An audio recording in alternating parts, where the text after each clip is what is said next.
Okay, what's up, guys? Game fan of all Game 10. I'm back giving you another drama scripted Saturday, even though it's clearly Sunday. But with that being said, we are now 7 days away from the biggest sports entertainment show of the year, and that is WrestleMania. And I'm just want to question the last few minute surprises. Well, not surprises or changes, I would say. Like, for example, on SmackDown, they had Charlotte Flair beat Asuka for the SmackDown title. Now, to my knowledge, they're not. It still hasn't been said that they're unifying the titles, so I don't see what the point is, unless they just really wanted to give Charlotte eighth her eighth title reign.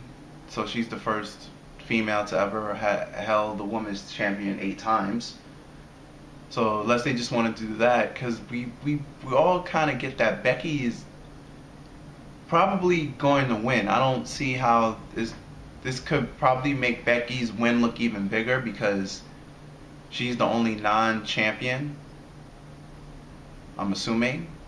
And even if Charlotte loses, she still has the title because there's no talks of unifying the belt.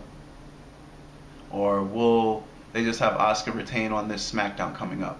I don't know what's going on. I don't know why they would do that, but in paper it would make Becky look stronger, and it wouldn't hurt Flair at all because I'm pretty sure Flair's gonna take the job, and I'm pretty sure Becky's gonna win. But that really doesn't really hurt Flair because she's just going to go back to SmackDown where she has a title. Unless they have plans for Asuka retaining the title on Tuesday. I don't know, it's pretty weird. Last week we had the Revival versus Aleister Black and Ricochet, and I think for like the fourth time or the third time within a 2-month span, Ricochet and Aleister Black have beaten the Revival. And now they're getting a title shot tomorrow instead of for WrestleMania. So I don't know what's going on with that either. I'm just going to say shenanigans are going to happen and they're going to have the title match at WrestleMania. That's the only thing I could say. I would think you would save that for WrestleMania, but they're not. And Aleister Black and Ricochet are still not on a set show. But after every WrestleMania, it's usually 2 weeks after WrestleMania they do the draft. So they're finally going to get a permanent show. But it's interesting that the tag team of Aleister Black and Ricochet is actually working because it seems like WWE just threw them together, and then they're just having them win on both Raw and SmackDown, and it's just sticking. So I don't know. Hopefully it just won't be a fluke like the Authors of Pain. They brought them up, they gave them the titles, and then they only held them for like what, 2 to 3 months, and then it got to Rude and Gable, and now it's back to the Revival. So a lot of low-key hot potato with the tag titles on both shows too. Because remember, it was the Usos, and then it was Shane and The Miz, and then the Usos got it back. So ever since the New Day haven't been champs, no more lengthy title runs I've noticed. And all in the midst of this, it's hard to remember that Bobby Lashley is still the Intercontinental Champion. And who's the U.S. Champion? Samoa Joe. So Samoa Joe, I don't even think he has. I've not been paying that much attention, but to my knowledge, I don't even think he has an opponent unless they're doing some fatal four-way thing, which wouldn't surprise me. Actually, let me check that right now. Let me check the current WrestleMania card. What is Samoa Joe doing for the biggest show of the year?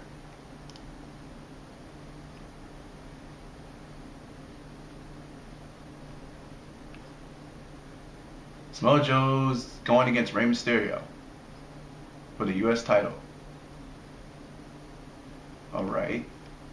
And then we have Bobby Lashley versus Finn Balor in another back and forth thing with the title. I'm pretty sure they're gonna have Finn Balor win. Pretty sure of it. They're gonna have Finn Balor win, but I'm gonna save those thoughts for my review. The Kofi Kingston build is legendary. We've seen Kofi come from nothing. We've seen him do crazy stuff in every Royal Rumble match. He's had a lot of matches with Dolph Ziggler because they've both been in mid-card hell for a while. Then he had a push 4 years ago. No, 5 years ago? 4 to 5 years ago. No, was it 6 years ago? It was a long time ago. I think I want to say 2012. Then he had a push that was stopped by Randy Orton. Then went back to mid-card. I think he's a multiple... Let me look up Kofi Kingston. I think he's a multiple U.S. champion and Intercontinental champion.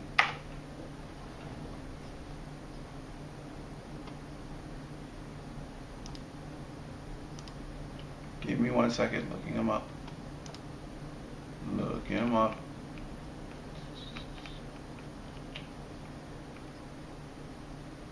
Yeah. Intercontinental champion 4 times, United States champions 3 times. Raw tag team, well, we're going to add that. 7-time tag team champion. 4 on Raw, 3 on SmackDown. Oh, 8, because 1 World with CM Punk. Who could forget that when CM Punk first started? Yeah, that's another perfect example of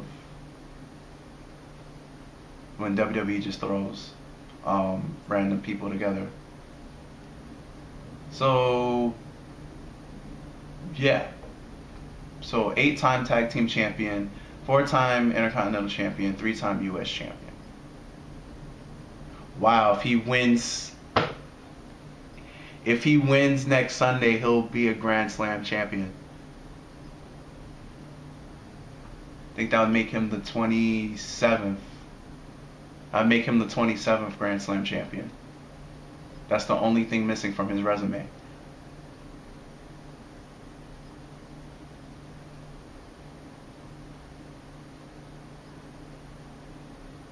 It's actually kind of, I'm not going to say funny, but that's actually kind of wow. Like it all builds up to Kofi winning this. But yeah, Kofi has come an extremely long way.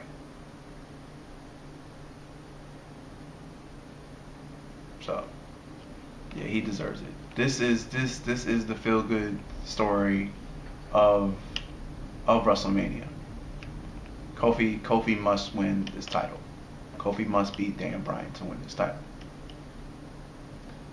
He must win. He's been in every, I think he's been in every type of match besides the last standing match and a submission match too. Just a random fact. So, but WrestleMania is shaping up to be good. I just question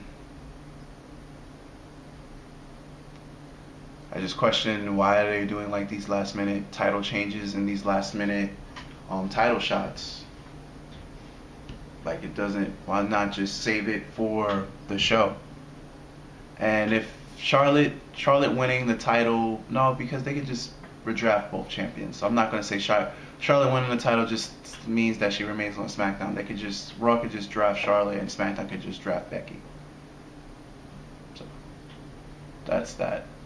That's gonna pretty much wrap it up for this week's Drama Scripted. Well, Sunday, because it's not Sunday. Maybe one day I'll go.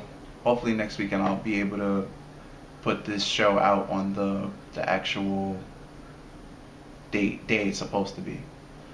But until then, Game Fiend Funeral Games. Please leave your thoughts and comments below on what you thought on this past week's Raw and SmackDown, and you can feel free to ask me any wrestling question you've liked.